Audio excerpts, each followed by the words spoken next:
Hi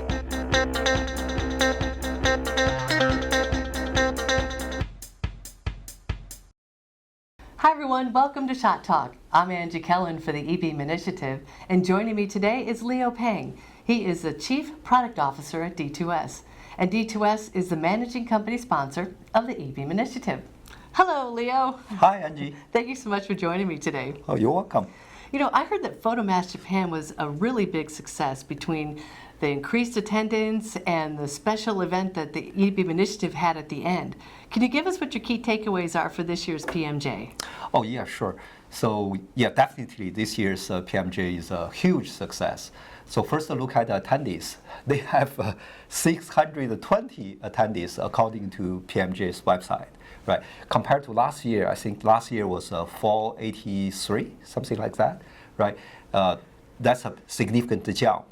And even compared to the year before, that's the first time they started holding the conference in person.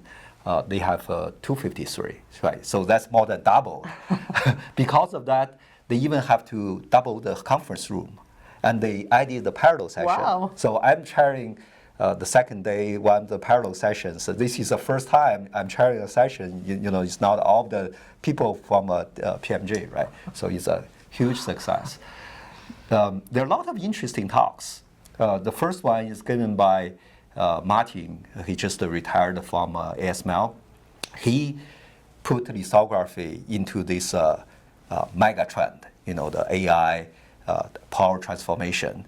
He emphasized EUV has to be complemented by all of those optimizations, like process control, metrology, OPC, right? So I totally agree with him. I think those kind of like total optimization is a key. The other keynote on fusion energy is also eye-opening.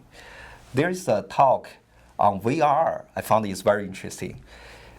Remember, Meta, they kind of like announced their next generation VR, and they have to use a wafer process.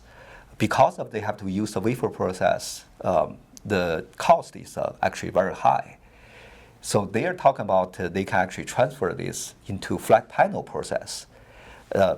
By doing that, they have to add a bunch of new layers, and they also have they need a tighter control on the process. That's a really good news to the photomask industry.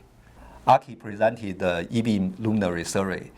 The good news is from the luminaries, they say for the next 3 years, all of those purchases, especially for the mask writers across the board, multi-beam mask writer, VSB mask writer, and laser writers, they say there will be more purchase. So I think that's a good news for the photomask industry. I also attended the Mycronic seminar. Most of the people attending their seminar are from the flat panel makers, but they gave a talk on Linearity Pro, which is showing MPC, the mask process correction, can be actually used for their laser writer. Because normally people talk about you need MPC for most advanced node, but here you see MPC can also be used for laser writer. That increased the capability of their laser writer. On the second day, the first keynote is given by eBeam Initiative's member companies, Multibeam Corporation. Ken McWilliams, he happens to be on the same flight. We sit on the same row, and he said, "Oh, I'm going to give a keynote." He talked about they actually found this new market fit. They can actually use their multi-column direct write technology to actually connect the chip to chip by just using one single layer and do the direct connect. I think that's very exciting, especially for this fast-growing packaging, advanced packaging market. We also heard those updates from LaserTech, IMS, NewFlare, right? So they talk about their latest development on their actinic UV mask inspection. IMS and NewFlare talk about their most advancement on their multi-beam mask writers. Mycronic also gave a very interesting talk. They showed they work together with the DMP. They want to study the mask written by their laser writer and also the USB eBeam writer. And they use aims to look at basically the emulated wafer result. Right? So their conclusions, they are very similar. This is very similar to the study I did like more than 20 years ago. At that time, we tried the collinear IoT using micronic laser writer and also eBeam writer. We also found the similar conclusion. Their wafer results are pretty much similar. I think as long as the laser writer can resolve those patterns, they're pretty much the same. I also like the keynote from Apply. They showed that by doing materials innovation and process innovation, they can significantly reduce the power used by the power semiconductor. So this is very significant for AI data centers. The market research company Yolo also gave a talk. This is the first time they look at the photomask industry, especially look at the mask writers.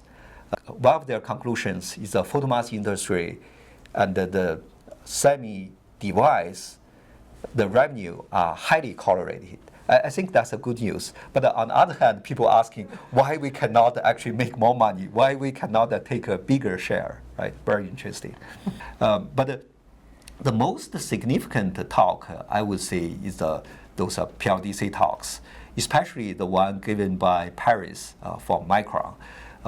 He has, I think, the best presentation skills, but the materials are so solid, right? It's not just to talk about in theory, but he showed very solid data.